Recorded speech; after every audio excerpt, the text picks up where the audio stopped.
একের পর এক সাইরেন আর গুলির বিকট শব্দ জেরুজালেমের রাতের আকাশে। যুক্তরাষ্ট্রের চোখ রাঙানি উপেক্ষা করে শনিবার স্থানীয় সময় রাতে ইসরায়েলি ভূখণ্ড লক্ষ্য করে ১০০টির বেশি ড্রোন ও ক্ষেপণাস্ত্র ছড়ে ইরান। ড্রোনগুলো প্রতিটি ২০ কেজি করে বিস্ফোরক দিয়ে সজ্জিত বলে জানা গেছে।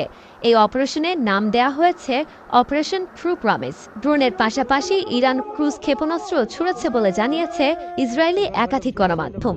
তবে ইরানের গণমাধ্যমের দাবি, ইসরায়েলের ভূখণ্ড লক্ষ্য করে ব্যালিস্টিক ক্ষেপণাস্ত্র ছুড়েছে তেহরান। এক সংবাদ সম্মেলনে বিষয়টি নিশ্চিত করেছেন ইসরায়েলি সেনাবাহিনীর মুখপাত্র রিয়ার অ্যাডমিরাল ড্যানিয়েল হাগারি। তাদের বিমান বাহিনী ড্রোনগুলোর গতিপথে নজর রাখছে বলেও জানান তিনি।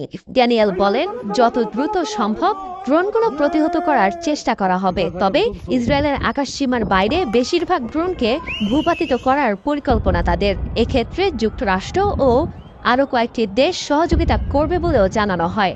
এর মধ্যে মার্কিন প্রতিরক্ষা বাহিনী বেশ কয়েকটি ড্রোন ভূপাতিত করেছে বলে জানিয়েছে সংবাদ মাধ্যম সিএনএন। এদিকে খবর প্রকাশের পরপরই মন্ত্রীদের নিয়ে বৈঠক করেছেন প্রধানমন্ত্রী বিনিয়ামিন নেতানিয়াহু। এর পরপরই জাতির উদ্দেশ্যে ভাষণ দেন তিনি। সেনাবাহিনী যে কোনো পরিস্থিতির জন্য প্রস্তুত বলে জানান ইসরায়েলের প্রধানমন্ত্রী। পাশাপাশি আত্মরক্ষায় পাল্টা আক্রমণের হুঁশিয়ারিও দেন তিনি। এর মধ্যে ইসরায়েল জুড়ে শিক্ষা প্রতিষ্ঠান বন্ধ ঘোষণা করা হয়েছে।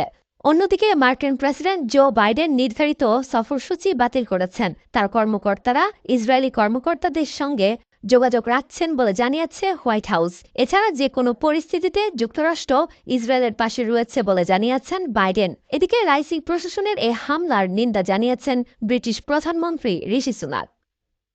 এদিকে ড্রোন ও ক্ষেপণাস্ত্র ছোড়ার কয়েক ঘণ্টা আগে নিজেদের আকাশসীমা পুরোপুরি বন্ধ করে দিয়েছে জর্ডান। এর পরপরই ইরাক, লেবানন ও ইসরায়েল তাদের আকাশসীমা সাময়িকভাবে বন্ধ করে দেয়।